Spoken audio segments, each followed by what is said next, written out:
اعوذ باللہ من الشیطان الرجیم بسم اللہ الرحمن الرحیم اللہم صلی علی محمد و آل محمد وعجل فرج آل محمد۔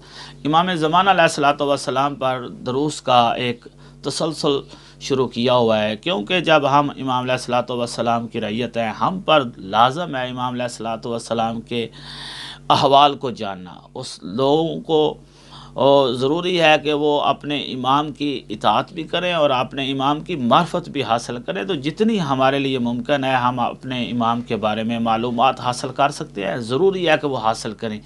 امام علیہ الصلوۃ والسلام کا ایک لقب ہے مہدی۔ ہم کس لیے امام علیہ الصلوۃ والسلام کو یہ لقب دیا گیا اور ہم اپنے مولا کو امام مہدی کیوں کہتے ہیں؟ تو امام محمد تقی علیہ الصلوۃ والسلام کی یہ حدیث ایک میرے پیش نظر ہے، اس میں 2-3 مسائل حل ہو جائیں گے اگر مومنین غور کریں، اور کرنا بھی چاہیے۔ ایک تو امام علیہ السلام سے جب پوچھا گیا تو فرمایا انہ یہدی الی امر خفی۔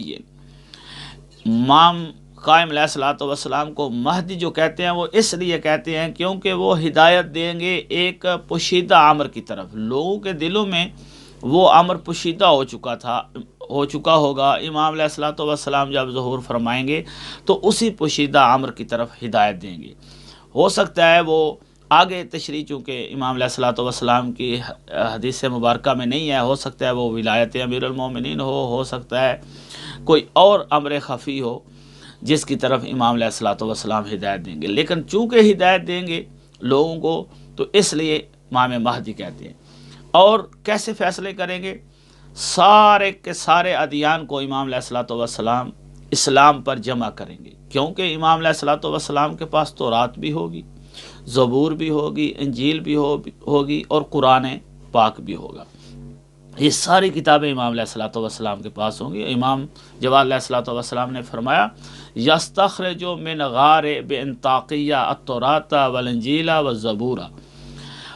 امام علیہ الصلوۃ والسلام ایک غار، انطاکیہ میں غار ہے جس میں یہ کتب ہیں، اور وہاں سے یہ کتب نکالیں گے آ کر۔ تو امام مہدی علیہ الصلوۃ والسلام کے پاس تورات بھی ہوگی، انجیل بھی ہوگی، زبور بھی ہوگی، اور اسی طرح فیصلہ بھی کریں گے۔ اہل تورات کے سامنے تورات رکھ کر فیصلہ کریں گے، اہل انجیل کے سامنے انجیل رکھ کر فیصلہ کریں گے، زبور والوں کے سامنے زبور رکھیں گے، اہل فرقان اور قرآن کریم والوں کے سامنے قرآن پاک رکھ کے فیصلہ کریں گے، اور سب کو اسلام پر جمع کریں گے۔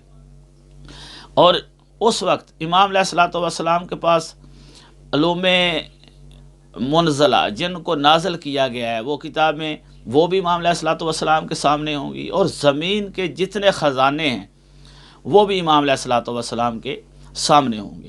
اور اس وقت لوگوں کے لیے ایک لمحہ فکریہ ہوگا کہ زمین و آسمان کے خزانے اور آسمانی علوم ان کا مالک اور حقیقی وارث کون تھا؟ وہ امام علیہ الصلوۃ والسلام ہے، کیونکہ ہم لوگوں کی عادت ہے کہ ہم مانتے اس چیز کو ہیں جس کو دیکھ لیتے ہیں، جو چیز محسوس کر سکتے ہیں اس کو تسلیم کرنے کی ہمیں قوت ہوتی ہے۔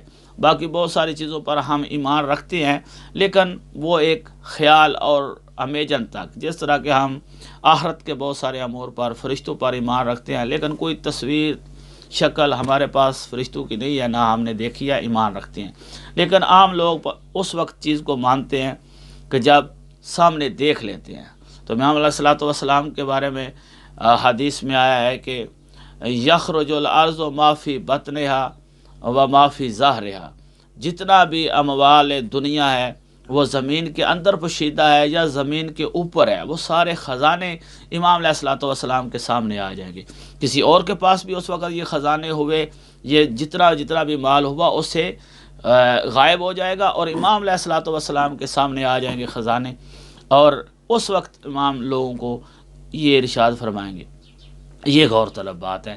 یقول للناس سے لوگوں سے اس وقت امام قائم کیا فرمائیں گے؟ تعالوا الی ما قطعتم فیہ الارحام، آؤ آپ یہ مال لے جاؤ جس کی وجہ سے تم نے رشتہ داروں کو قطع رحمی کا شکار کیا، قطع رحمی کی، رشتہ داروں سے تعلق توڑے، اس مال کی وجہ سے یہ پڑا ہے وہ سامنے مال لے جاؤ۔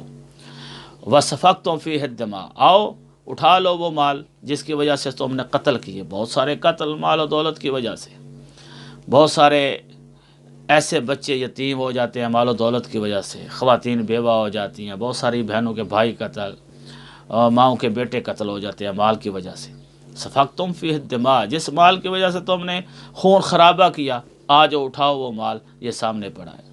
اور اسی طرح فرمائیں گے وَرَقَبْتُمْ فِيهِ الْمَحَارِمِ، بہت سارے گناہ آپ نے انجام دیے ہیں، اللہ کی نافرمانیاں کی ہیں، اس مال و دولت کی وجہ سے وہ سامنے پڑا ہے، آ کر اٹھا لو۔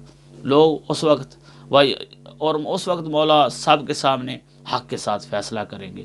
تو ظاہری مال و دولت بھی مولا کے سامنے ہوگا، اور آسمان سے نازل ہونے والے علوم بھی مولا کے سامنے ہوں گے۔ اتنی بڑی حکومت ہوگی مولا کی، اور اس وقت لوگوں کو پتہ چلے گا کہ دنیا کا اور آسمانی علوم کا حقیقی وارث کون ہے۔